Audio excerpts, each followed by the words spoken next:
Hey everyone, it's Ed Percussion again, and it's April 17th, 2016. I'm your host, Casey Cangelosi, and this is Laurel Black. Hi. And that's Ben Charles.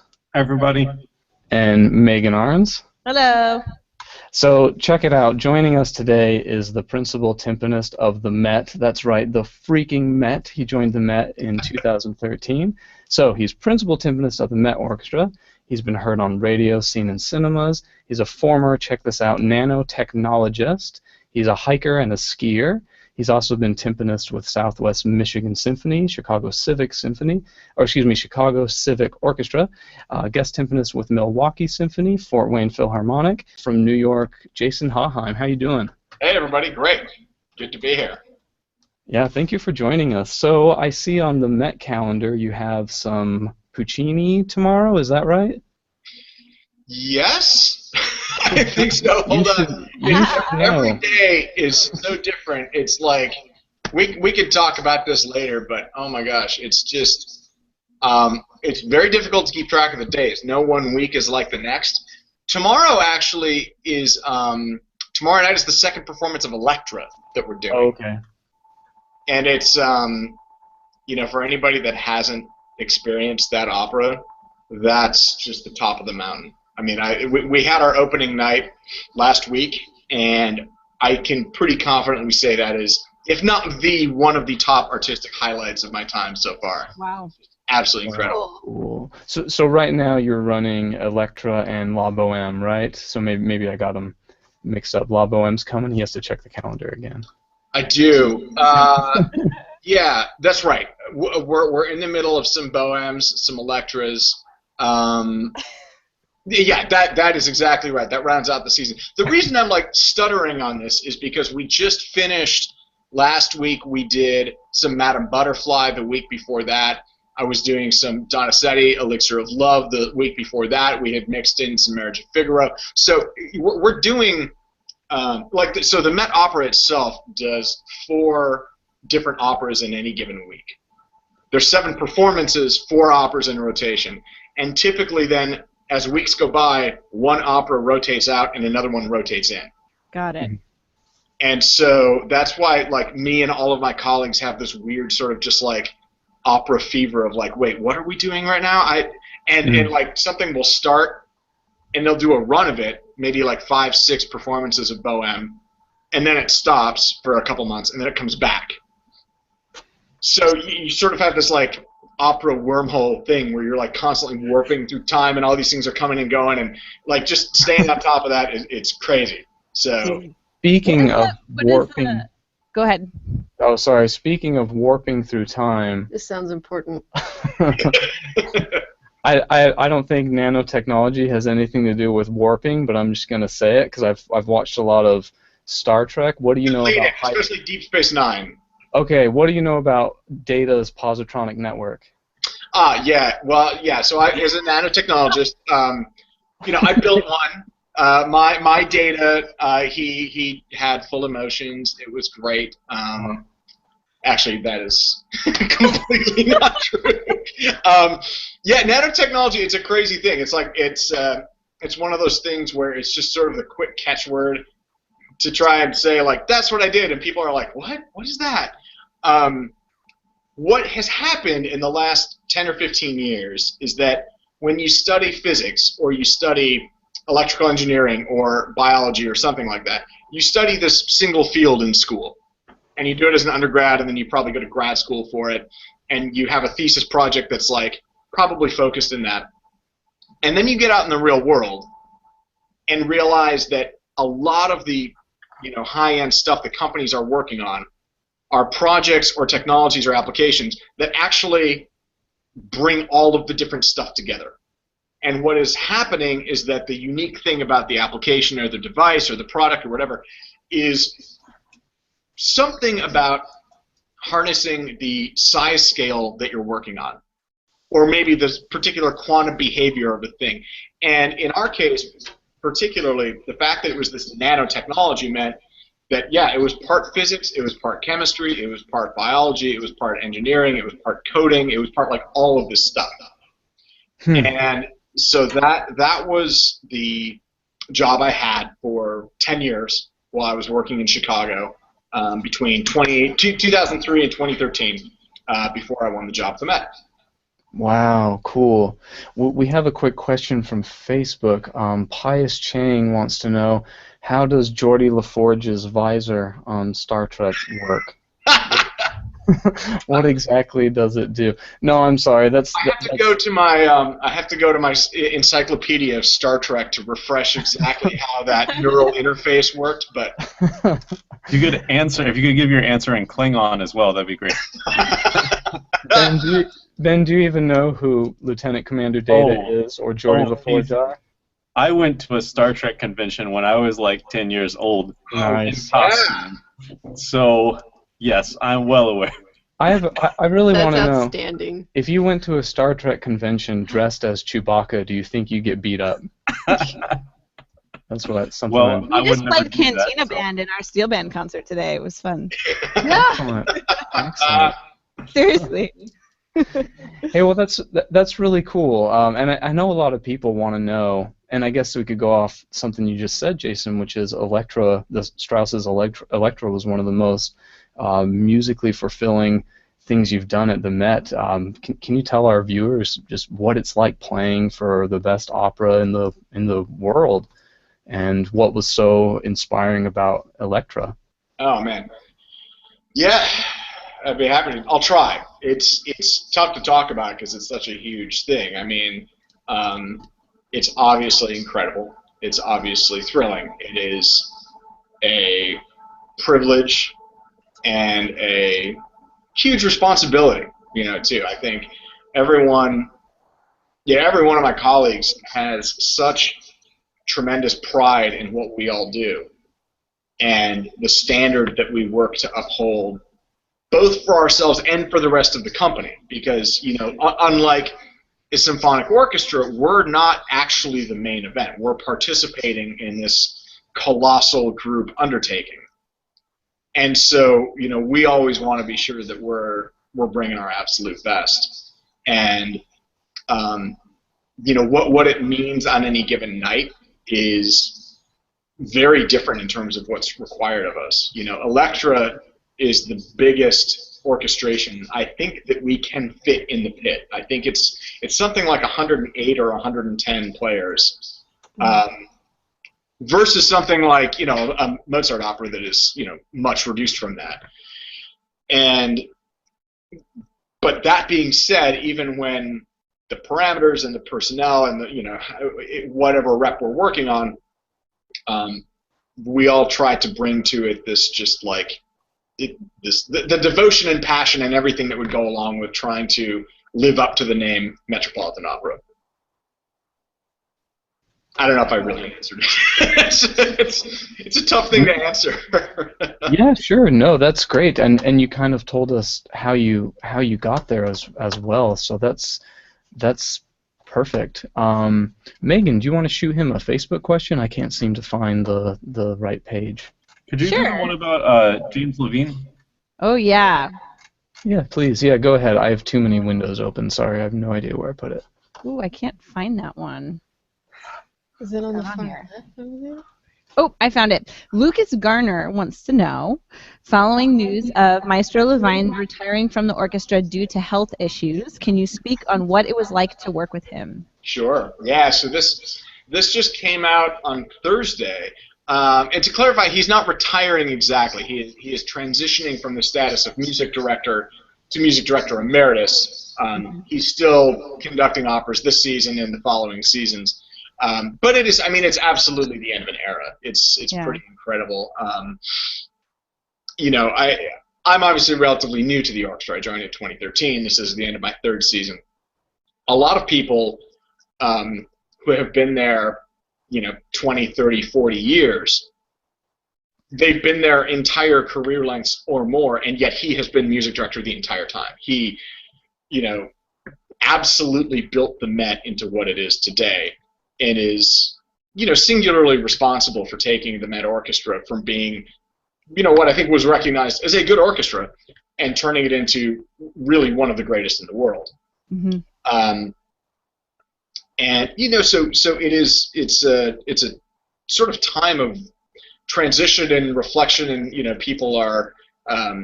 It's bittersweet about this. Obviously, it's been well publicized and written about and everything that his health has been affecting his work. Even as early as 2006 or 7, or when he had a fall and was injured, and then had another one after that. And that's it's obviously sad, and to see somebody who is physically compromised by that, I think anyone would say it's unfortunate.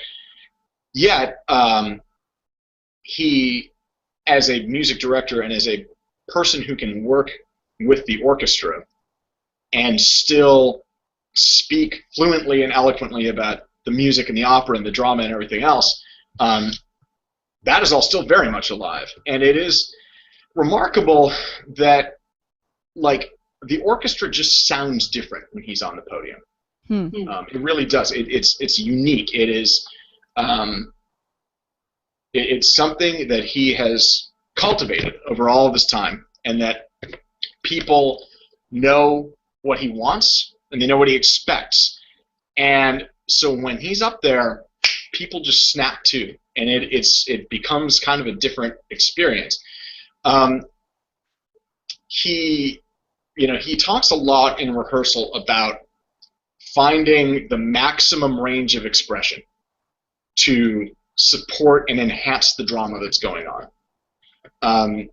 It's a way of thinking about music that's, it's a little different from symphonic thinking, where you're the main event again. When you are looking at it as if, okay, we're telling a story here. There is very much something going on, and we are integrated with that. And what we want to do is draw that out in the most intense possible way, which doesn't always mean loud, right? It doesn't always mean right. It is what is the range of expression? If it's gonna be big, it's got to be super big. If it's got to be delicate and supportive, it's got to be the most of that. And so he talks a lot about that. He is also his sort of philosophy very directly aligns with mine, and I can elaborate on this more later, but there's sort of this idea of continuous incremental improvement. This sort of never-ending pursuit of perfection, which is by definition unattainable. The idea that it's never good enough, because there is no such thing as that. It always can be tweaked. It always can be better. It's really interesting to watch and hear him rehearse. He's very good at identifying certain spots or particular moments that exemplify a certain kind of tweak or a certain kind of adjustment that he wants to make. A certain stylistic approach or character or lightness or kind of whatever he's going for. And he works it over and over and over again until it is demonstrably improved. And then it's sort of like, great, now just do that to all of the other spots where that need it. And what's challenging as a new player in the orchestra is wait, what are those spots? And so I have to figure out with my colleagues. It's oh right, because you guys have done this opera with him 57 times, you already remember from all of those times that's the spot where he wants that, and this is the spot where he's going for this, and this is where this character means this kind of thing. But he trusts the orchestra then to kind of know where to transfer those ideas and those concepts appropriately. Wow. I'm very, very fortunate to have had even this brief exposure to work with him. Yeah, wonderful. It ties into another question we had from Jade Hails, who asks, what's the difference? Basically, what's the difference between playing timpani in a symphony versus playing timpani in an opera? And I wonder if I can just modify our question a little bit and just ask you, when you approach timpanists, do you kind of make sure you know which kind you're talking to? Are we talking about timpani and opera? Are we talking about timpani and symphony? Or are they the same and it's just general good musicianship? Yeah, it's a great question. I mean, how long is the podcast? I could probably talk about this for 3 hours. So I'll try and keep it concise. It's nebulous how long the podcast is. We've had some variety. I'm gonna steal a quote from myself. A good friend of mine and a guy that subs with us quite a bit, Jeff Irving. He has a blog, and he basically asked me this question, so I typed up a quick quote for him, and I said, symphonic timpani is like riding on the back of a toboggan. You certainly need to steer and brake here and there, but much of the time you can just kind of enjoy the ride. Operatic timpani is like leading a synchronized ski team down a 3-hour slalom course littered with landmines and zombies. Lots of moving parts, numerous places to massively wipe out, and the possibility of getting your brains eaten. But if you can make it down the mountain in one piece, you're usually saying, oh my god, that was amazing. That's amazing. So, I think we answered that question. that nailed it, right? Yeah, that didn't take so long. I don't know what you're talking about. This is easy. Well, I'll try and answer some more specific parts about it. I mean, one thing about it that I kind of already alluded to is that, yeah, we are interacting with the stage. Dramatically with the story that's being told, but also musically, very specifically with the principal singers. And, you know, a symphonic orchestra will do this if you're doing a song cycle, if you're doing Mahler songs or something like that. But it's kind of a different kind and variety. And, you know, what evolves, the best way I came up with to describe it is like a spoken dialect. So, for instance, we are always following the singers. We have to. And on any given night, you never know like who's going to be on stage, right? The casts are constantly rotating in and out. Sometimes the conductors are rotating in and out. And what can be incredibly challenging is some core repertoire, like La Boheme, like Turandot, something like this, that we play nearly every season, and that everyone has played, unless you're new like me and you haven't played it yet. And because they assume, well, everyone's played it, it gets very little rehearsal time. Typically, one rehearsal and then a final dress, and then you go. And that'll happen at the beginning of the run, which is often going to be in like September or October. And then there's going to be 15, 16, 18 performances throughout the season. And the train keeps moving like that. Now, in my first, my first season, I was in a position where, Duncan Patton and I are co-principals, and so we alternate on different rep. And he was going to be playing some of them, and I was going to be playing some of them. My run didn't start until later in the season. So in the early part, I got one rehearsal on Boheme. This was like sometime in September. And then we went months, and then my run started in, I think it was February. Jeez. And I just kind of had to remember, okay, that this is basically how this goes and where I need to put everything. By that time, it was a totally different cast, totally different singers, and a different conductor. And so, I mean, one thing that I think really defines the Met Orchestra, and that is different than about the kind of playing we do, is this incredible adaptability and flexibility. Listening so closely to the singers and being able to make it work kind of no matter what's going on, no matter if somebody misses a cue, no matter if the conductor miscues, whatever, like, we got it. And part of the way that's evolved, I think one of the challenging things early in the orchestra is figuring out, especially percussion or timpani, figuring out rhythmic placement. I mean, it's a crazy thing. And there are times where there's a big gesture and a downbeat, and it's right there. And there are times when there's a big gesture and a downbeat, and it's bah! And sometimes it's like a delicate little bah. It's like 4 seconds later. Yeah. And it's crazy. And the thing is that there's not like a rational system to it. It's not like, well, when it's Verdi, it's 2 seconds, and when it's Donizetti, it's 1. It's like a spoken dialect. It's like you get somewhere and you're like, oh, we're in Minnesota now. You say boat weird, or like whatever. Yeah. There's certain just rules that everybody knows how to follow, and the only thing you can do is just hang out there for a while and be like, oh right, You don't say soda, you say pop, and like everything that goes into that communication in that language. And really like learning that and absorbing that. That was one of the biggest things I noticed at first, especially in this contrast between symphonic and opera playing. And I guess that varies conductor to conductor too, right? I mean, within each conductor, within his or her gestures, but then also between conductors, right? Probably. Well, yeah. And what's interesting is that, I mean, the Met Orchestra has its way of playing Bohème or Traviata or Butterfly or whatever. And it's sort of this like survival principle where no matter who comes onto the podium, we can do it and we can deliver it and the show will go, right? Mm-hmm.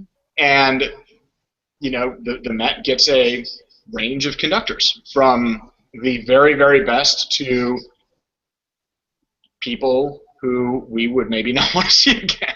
I'm not going to name names, but every orchestra goes through this range. We need names. Yeah, I'll email We'll take care of it for you. Don't worry. Yeah. We'll post them later and say Pius Chang did it. Yeah, Pius Chang, right? But so what's special, I think, is when some really excellent conductors get on the podium and can communicate with us and get us to do not just our default thing, right? Our default thing is Met Orchestra's Bohème, and we know how to do it, and everybody can play it that way. When somebody can get in and really like stretch those parameters and communicate that just with their hands, we are happy to oblige, and it is so exciting when that happens. Oftentimes, the conductors will have to do that on zero rehearsal. And so they'll just be like, all right, here's what we're doing tonight. I want to be as confident in my gestures as I need to be to get you guys all to come along with me. Yeah. Ben, do you want to talk about timpani?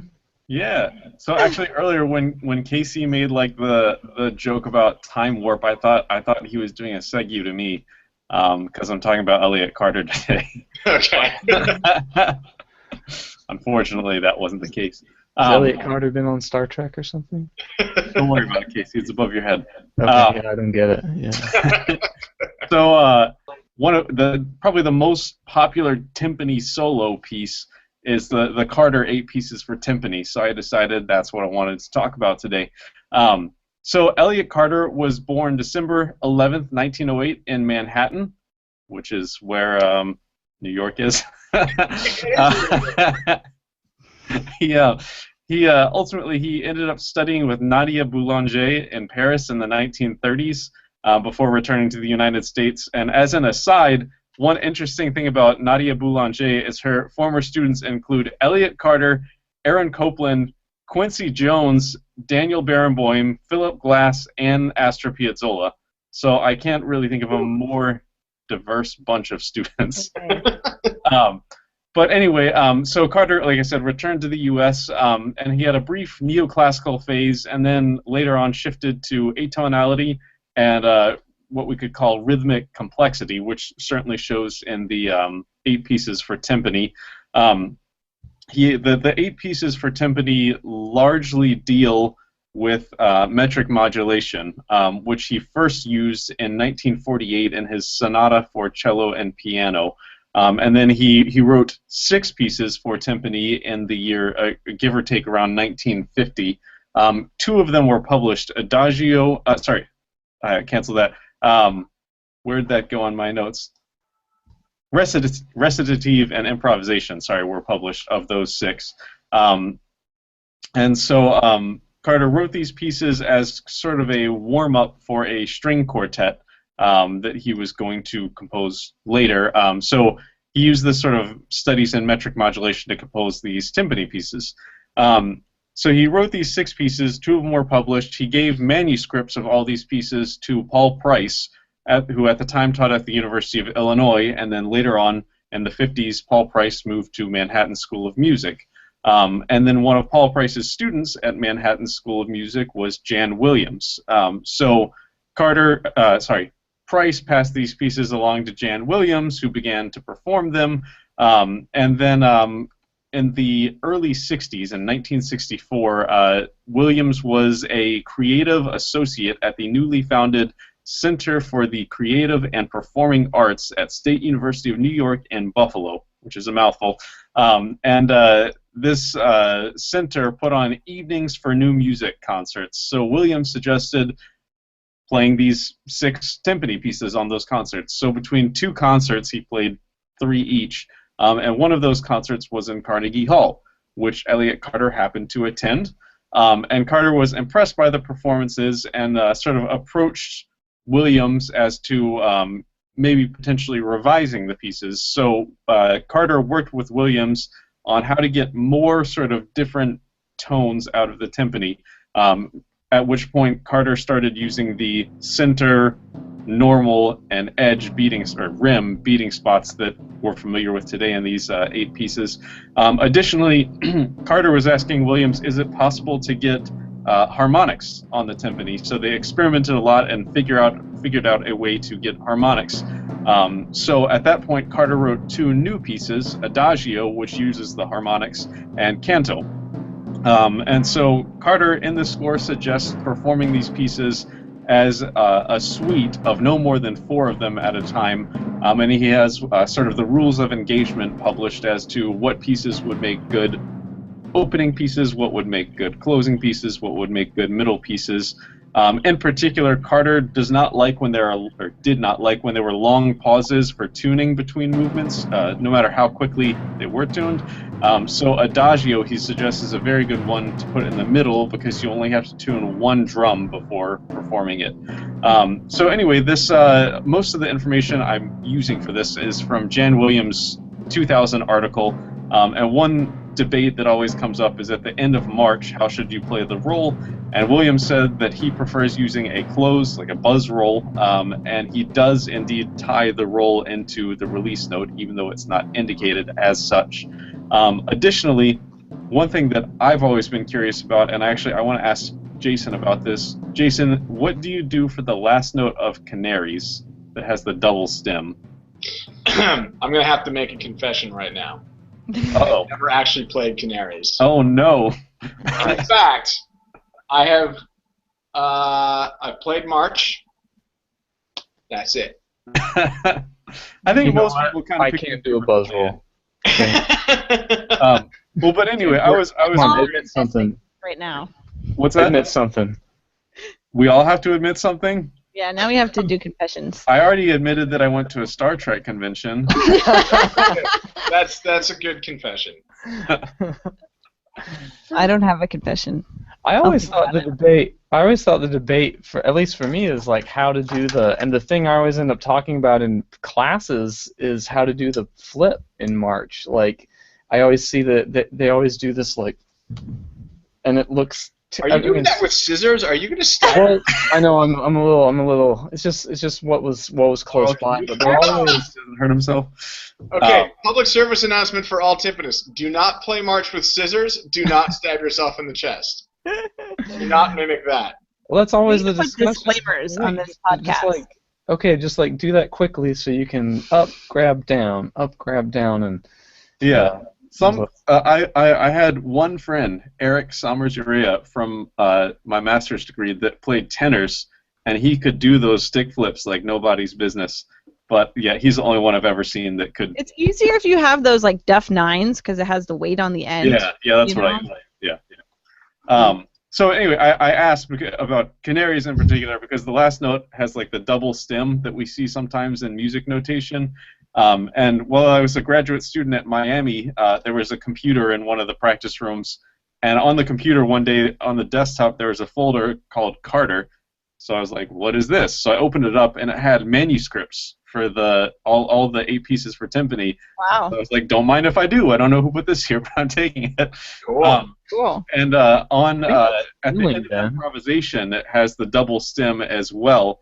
And it looks like this is maybe Jan Williams marking, or maybe it's Carter's marking, but he marks normal and rim for the double stem, and I think most people at the end of Canaries don't really know what to do and just sort of play a flam. So I think maybe that's what it's supposed to be. I'm going to go with your answer. That sounds great. Yeah.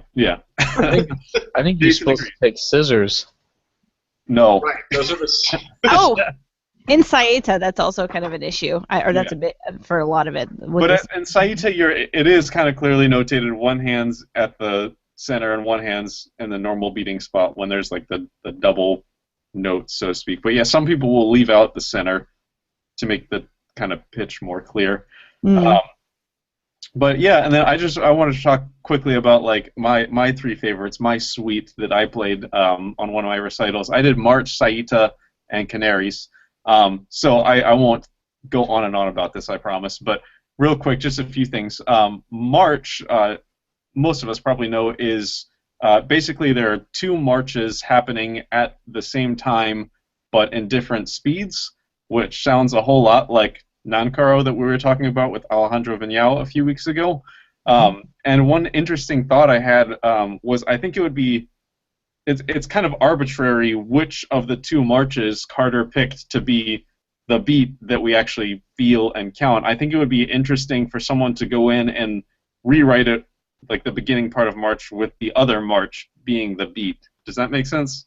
Yeah. Yep. Yeah, I thought like that'd be interesting because normally the one march, the C and the G, sounds really nice and clear, and the other one has kind of like an awkward, sharp stroke on it. Hopefully you guys know what I'm talking about. It doesn't sing the same as 1-5 in the... Well, it's, speaking of Conlon Non-Caro's episode and Alejandro Viñao, he said that thing, and I think you're touching on it. He said Non-Caro's music, those rhythms are actually independent. It's not polyrhythmic. It's not a composite rhythm. It's not counterpoint.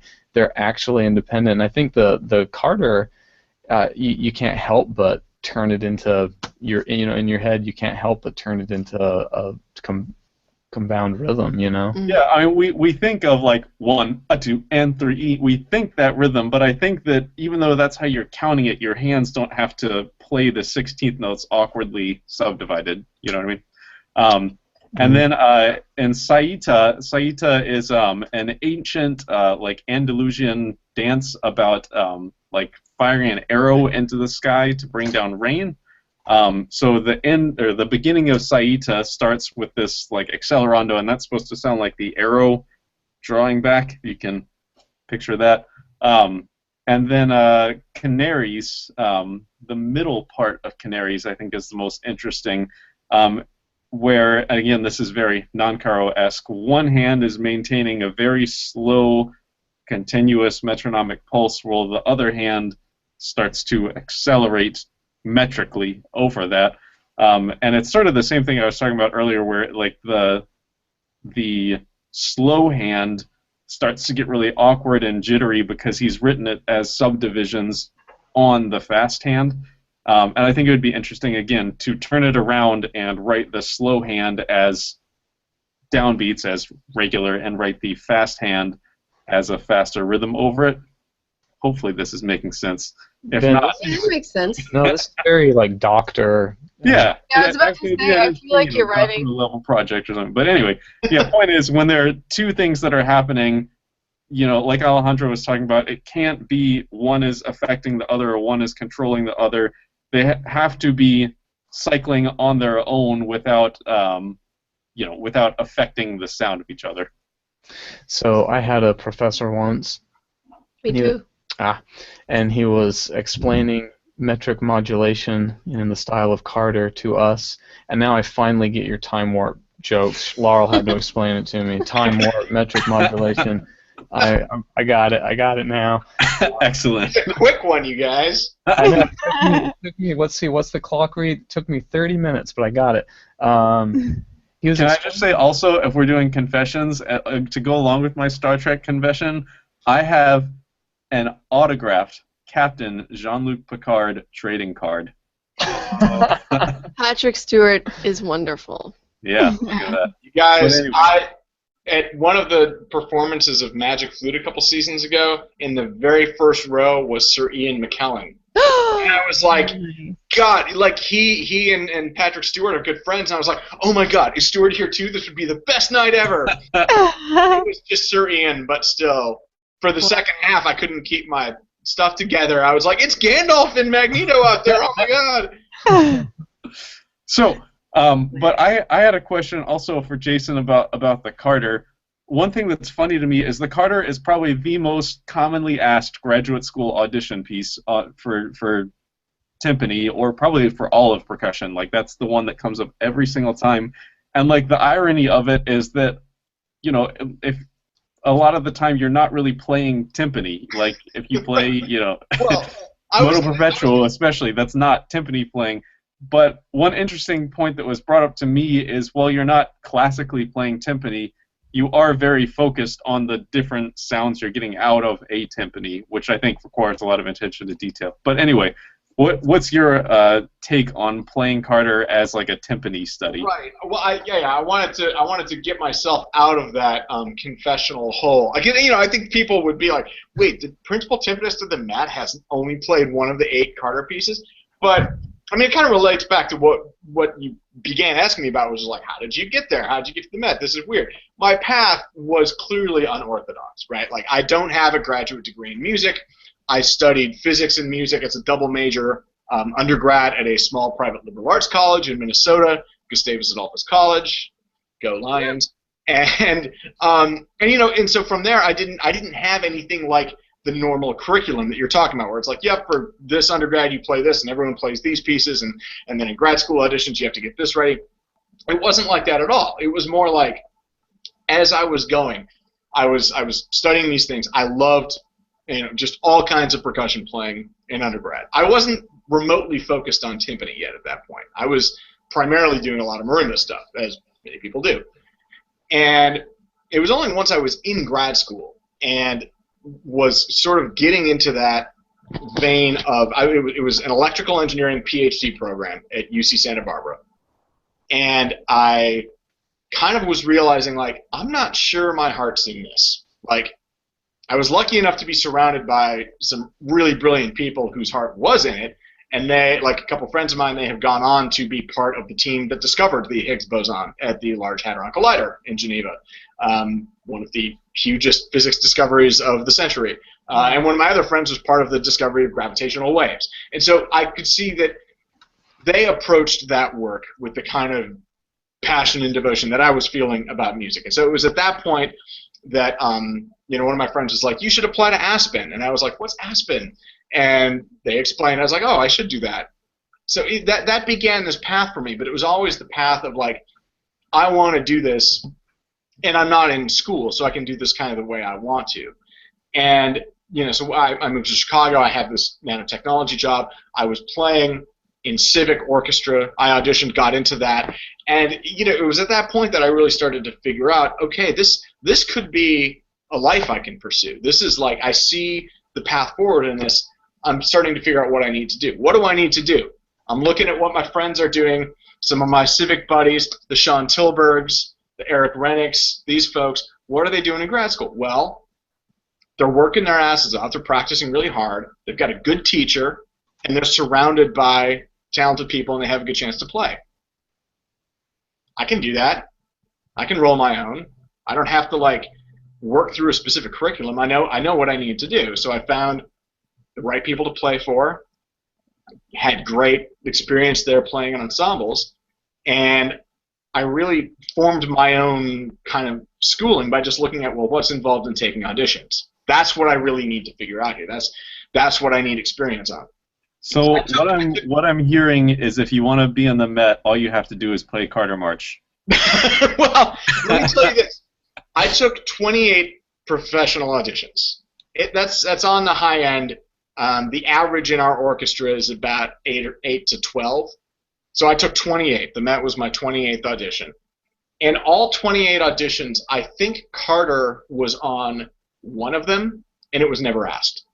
Mm-hmm. I'm not saying that the Carter pieces are unimportant. Far from it.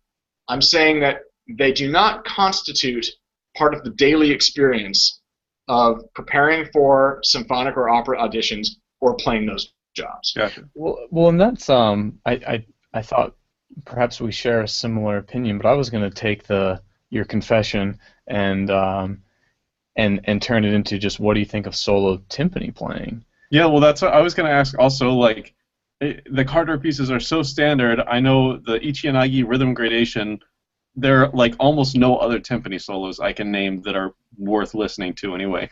Do you have any other, even though it's not orchestral, any other like favorite solo timpani pieces? Or no, that's fine too. No, it's a perfectly fair question. When I was in the finals for Chicago Symphony, one of the things was solo of your choice. And I was faced with that exact question. It's like, well, I can play, one of the Delacluse things that has been asked, one of the march that everybody knows. But I had to really sit down and ask myself, like, okay, what is the point of this solo they want to hear? This is a different animal entirely from when a violinist goes into play the Exposition of Sibelius or any of these other situations where people ask for solos and auditions. And I talk about this a lot with students and when I do master classes on this. Preparing timpani audition material and really trying to be successful and diligent about that requires, I think, a high degree of empathy with the people who are going to be behind the screen. Because, okay, here's a question for the group. Of the 28 auditions and all of the people that sat on those juries and committees behind the screen listening to me play, how many times was a timpanist listening to me? 0. Very few, I would think. Maybe, yeah, maybe 0. I'd be surprised if it was one time, and it was at the Met, and it was Duncan. Yeah, I was going to say, I'd be surprised if it was all the way 0, but right. Yeah. It was only once. Because, by definition, you are replacing this one position. And so there's not going to be a timpanist on the committee. Moreover, there's going to be like maybe 1 or 2 percussionists, but the majority of your committee is comprised of other people in the orchestra. Mm-hmm. Trumpet players, trombone players, horn, winds, strings, that's who you're playing for. And so you have to really approach the instrument in the way that is going to sound the most natural and musical and approachable to them. Mm-hmm. And believe me, I could go on about this for hours.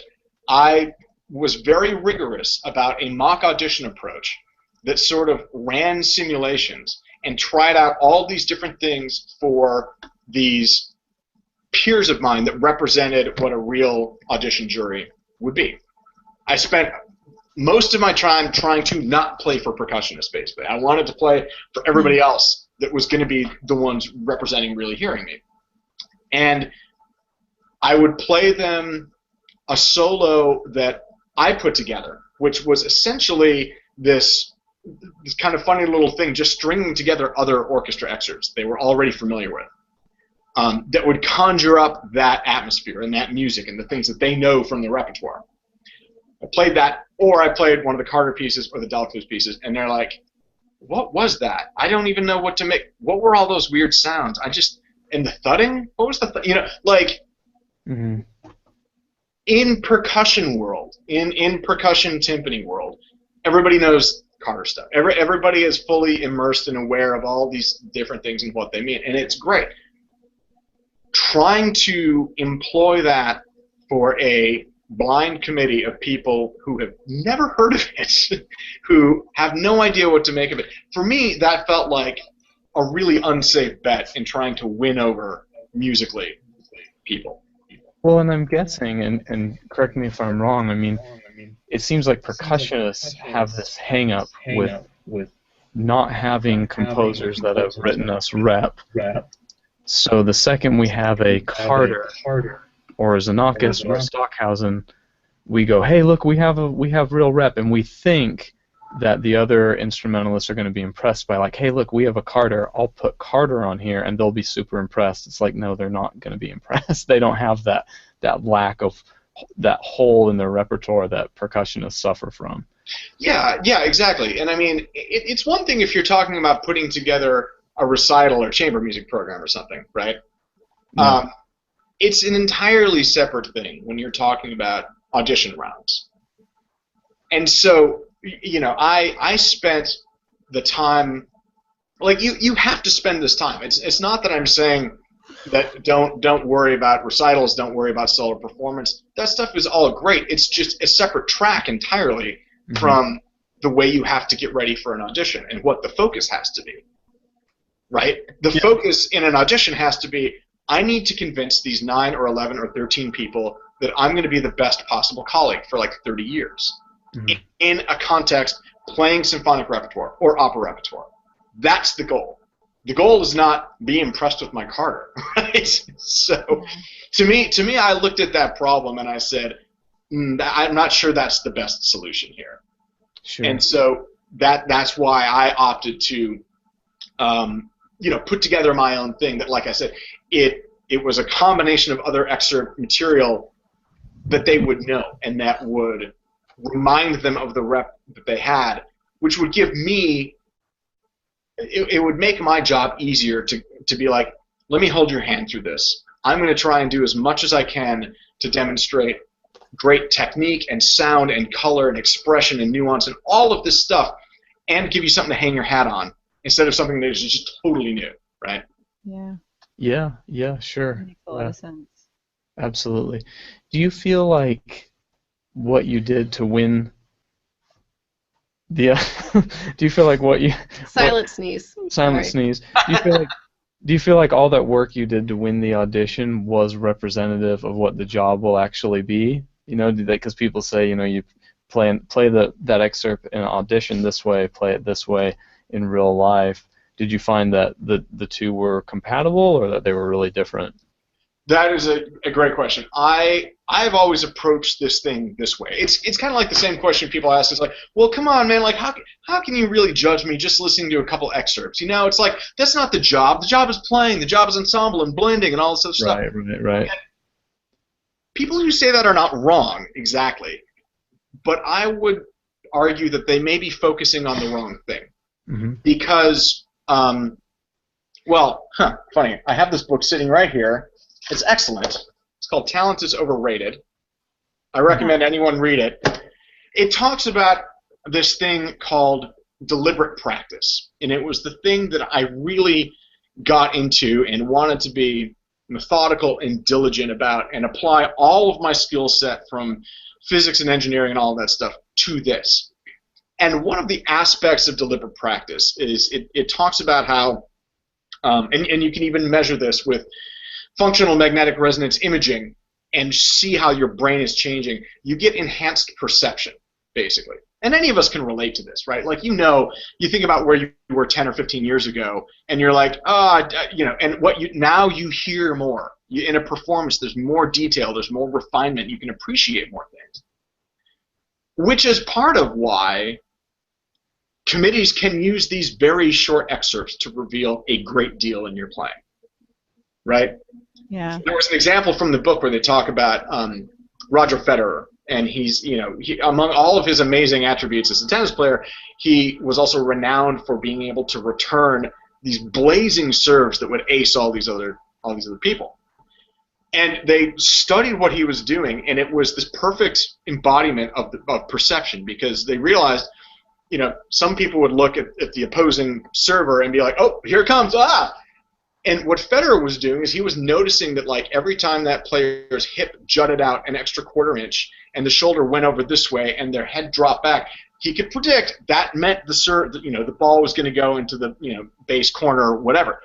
And he could anticipate that in their motion and connect it and be there to get the serve. That's some like super high level perception stuff, but is not really that different from what's going on behind the screen in an audition. People are listening to the opening 4 measures of Beethoven 9 Coda. And I don't need very long to make some basic decisions about that player. If I hear a good sound with really solid time and rhythm, and they get down to the A and the intonation is a really nice fourth, I want to hear more. A lot of people can't do that, turns out, right? Yeah. So, prelims become this way to just start cutting out the people and getting to the point where you can actually start to pay attention to some of the really interesting musical things. I definitely get tired of hearing people say the audition process is corrupt and it's all about who you know, and it's all. I don't think any of that is. I mean, I'm sure there are cases where it has been true, but it seems like certainly there are times when there are, what I can say is this: the Met Orchestra is extremely proud of its audition process because I think it's almost universally recognized as being one of the fairest imaginable. The screen stays up the entire time. Mm-hmm. The music director, if they decide to participate, gets only one vote. Right? Mm-hmm. It's incredibly democratic. It's incredibly fair. But what I was getting to is that process then.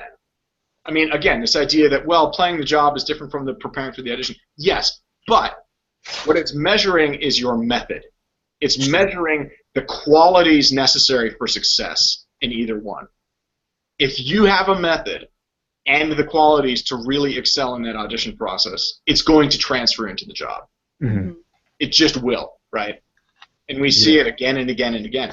And part of the interesting thing is that, our orchestra, because of this audition process, is among definitely the most diverse in the country, just in terms of ethnic makeup and everything else, but also has a lot of young players. Mm-hmm. When the screen comes down, I think a lot of times people are like, ooh, that person's kind of young. I don't know if they're going to have the experience or whatever.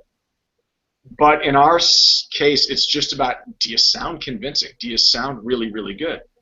And people have that method and process, and they get on the job. Yeah, I mean, because the other thing is that, like, almost nobody gets a job in the Met Orchestra knowing all the opera repertoire already. How could you? How would you? Right? Like, where else would you learn that? There's Yeah. only a few opera orchestras in the country. So everybody comes in and has this process in the first few years of learning this massive amount of repertoire all at once. And that's why your method is so important, because if you've got this method for audition preparation that is about, standard, incredible dedication to all of the nuance and the artistry and all the stuff, and then you apply that to opera rep, you're going to have a much better time, Do you see a difference from the symphony lists and the opera lists? Well, what we do in the auditions, it's a great question because you don't want to scare away too many people, right? If you have the list that's just all opera rep, we know how it works. We've all been in the same situation. You're a student, you're out of school, whatever. There's a few different auditions coming up. Where are you going to put your time? Are you going to put it into the rep or are you going to take an extra 6 or 8 weeks to learn this whole new pile of stuff? Right. And so I think most of the sections in our orchestra try to be sensitive to that and include some opera rep because you kind of have to, but still looking at a lot of the core symphonic rep as a way to evaluate people. Yeah, that makes sense. Can you give us any specific examples of your deliberate practice of, like, one example of something that really works for you? So I recorded myself obsessively. Okay. Every day. In fact, something like this, the Q4N or the H, this one and the other Zoom, something like this was with me in every single practice session. Okay. The 3 looks like a tricorder, by the way. Yeah, it's right. It's a tricorder. It can record. It can monitor your times. All of that. Oh God, it's a. Oh, you didn't get it. Okay. Laurel is cooler than me. That's for sure. So sorry, you are obsessively recording these. Yeah. And what I wanted to do was not just record myself, but do it in such a way. Like I had this problem early on when I was getting ready for auditions, where I would go through all the material and all the excerpts, and the audition would be over, and a year and a half later, a lot of those same things would come up on a different list, and I would come back to it, and I'd be like, oh, wait, how did I do this again? Like, how did I approach, how did I tune it up? How did I stick this one? Did I muffle this note? Oh, man. And I had all these Post-it notes stuck over it and things kind of chicken scratched in there, and it was just remarkably inefficient. It was just it seemed to me not a smart way to be going about this. And so I adapted one of the sort of like lab notebook techniques I had from work and started creating a reference archive for myself. This archive consisted of my sort of best of recording takes of all the different excerpts from that rep list for that audition.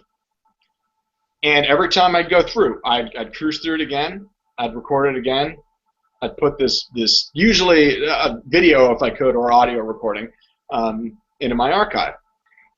But critically, along with it, like because MP3s, MP4s, M4Vs, all these things, they're container files, right? They have a lot of metadata tagging you can take advantage of. And so I would start to put all of my practice notes in there. So every little file, like this is my Beethoven 9 coda. In the lyrics portion in iTunes, it's got like, yeah, here's the sticks I use. Here's my tempo that I chose from these 40 recordings I studied. Here are the notes I got when I played it in this lesson. Here was the mock audition I played. Then I played it at this audition. This was the feedback I got from the committee. This is how I'm choosing to phrase this thing. Like just the entire story study of the excerpt. That was like one embodiment of some of these principles of deliberate practice that helped me enormously. And once I really started doing that, things just started to happen for me much more quickly. Yeah. This actually, I just wanted to add, this whole like focus practice thing reminds me, when I was looking at Nadia Boulanger, I found a quote by her, and it's like exactly what we're talking about. And she says, anyone who acts without paying attention to what he is doing is wasting his life. I'd go so far as to say that life is denied by lack of attention, whether it be, life is defined, denied, start over. I'd go so far as to say that life is denied by lack of attention, whether it be to cleaning windows or trying to write a masterpiece. Or like reading a quote of Nadia. Reading a quote. That was terrible.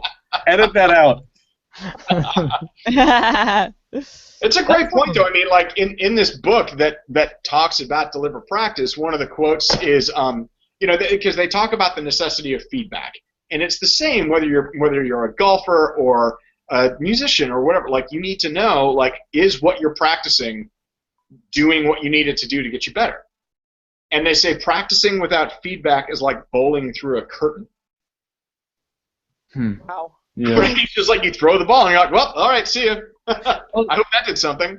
Well, that's interesting though, isn't it? Isn't it nice to be able to, I guess, just to try to be contrary to Ben's quote there? Isn't it nice to be able to turn off? Like, you talk about meditation and some Eastern ideas sometimes, and isn't it cool when you can just, like, when are you not?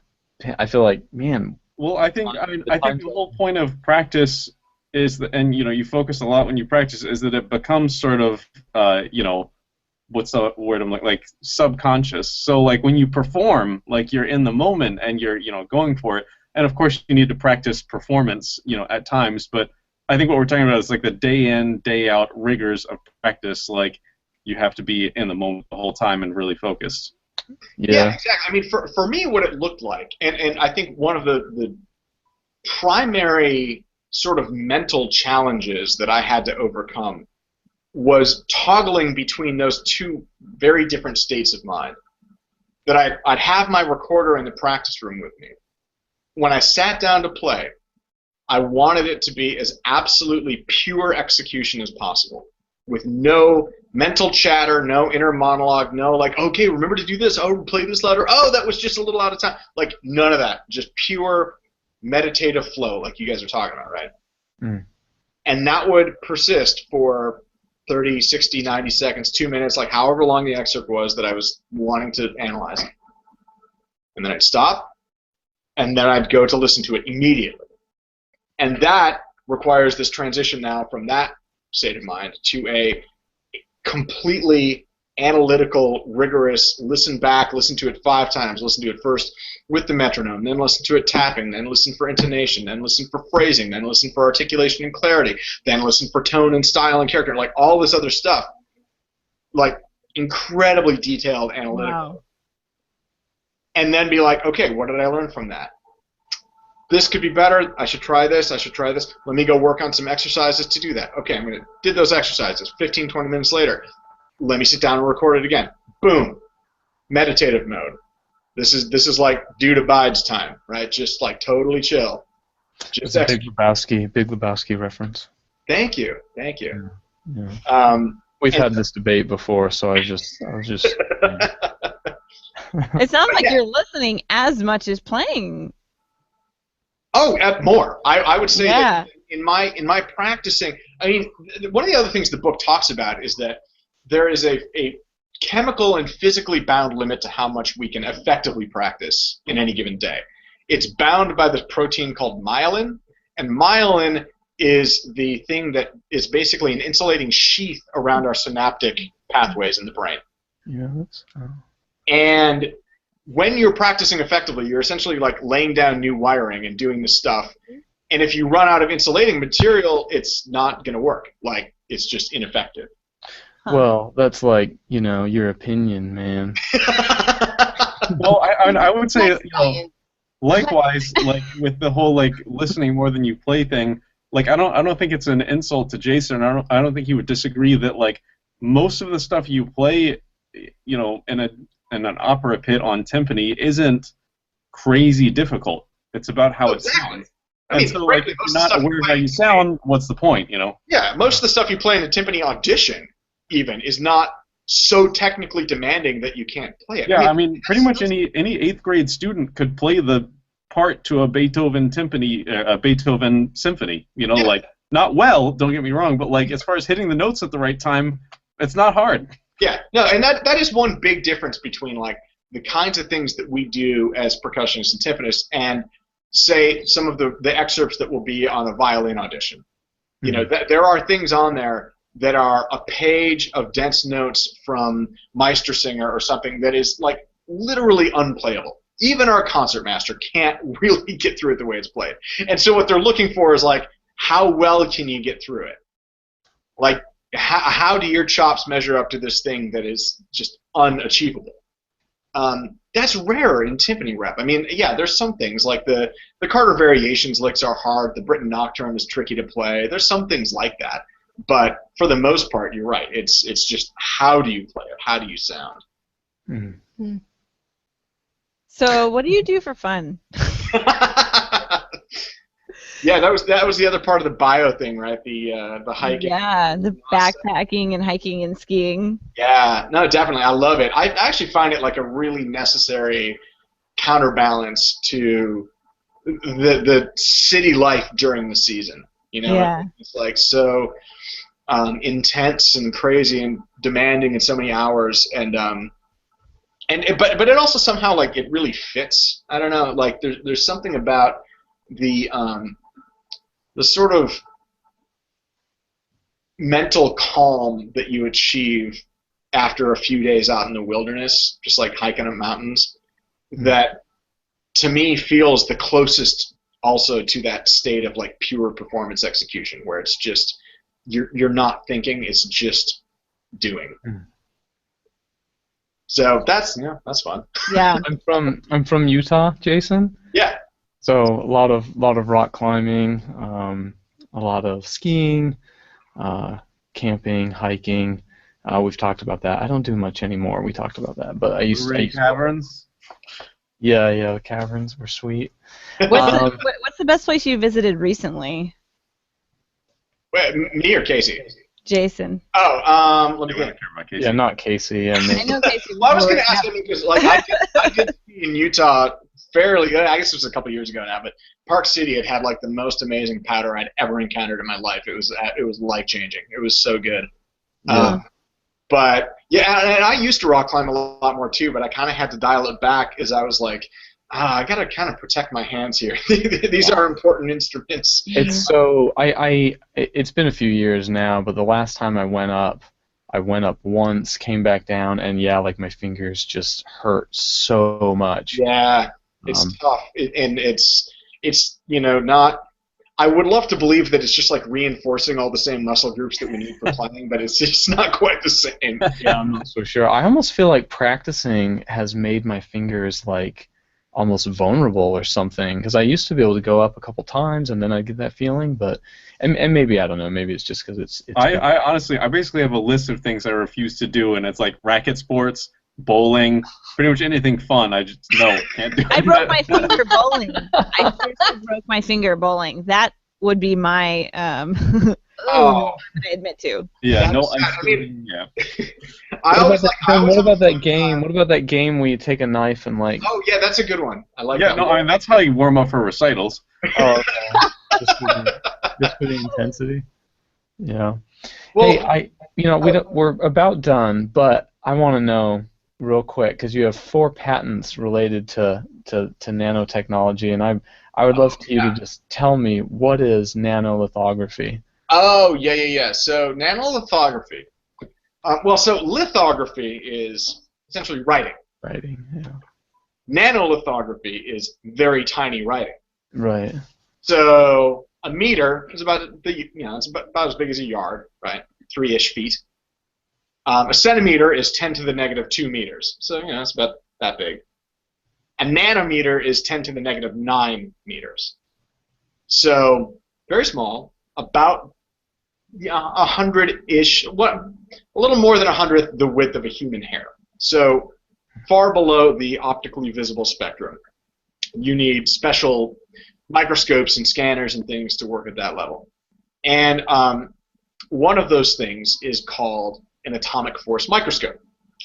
An atomic force microscope works a lot like a record player, where it's got a little needle and it bounces along a surface. And like a record player, where it interprets these grooves and everything to create sound, an atomic force microscope interprets the bumps to create an image. And so it's kind of like this little braille thing that just rasters across the surface to look at atomic structure, molecular structure, this kind of thing. Turns out, if you take the needle and you put molecular ink on it, you can write. You can draw things. You can place things on the nanoscale. That's nanolithography. We Wow. should talk to Mark Applebaum about this. Have him write something. Oh yeah. Have him do a very small graphic score. Yeah, very or you just tell him, be What like, is this, a graphic score for ants? Not even Ben, weren't you listening? 1/100th of a hair. Ants couldn't play that. Yeah, come on. Come on, Ben, you're a Come doctor. on. Sorry. Hey, Jason, this was awesome. Thanks for joining us. Thanks for having you guys. This was fun. Thanks for having like one of the premier gigs in the world in music and like not being a douchebag. That's so. Oh, well, yeah. You're welcome, I guess.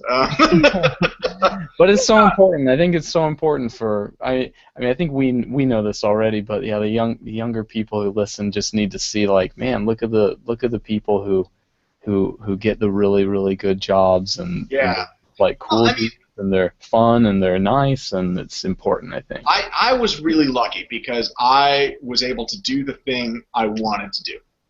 I chased it because I loved it and I wanted to do it.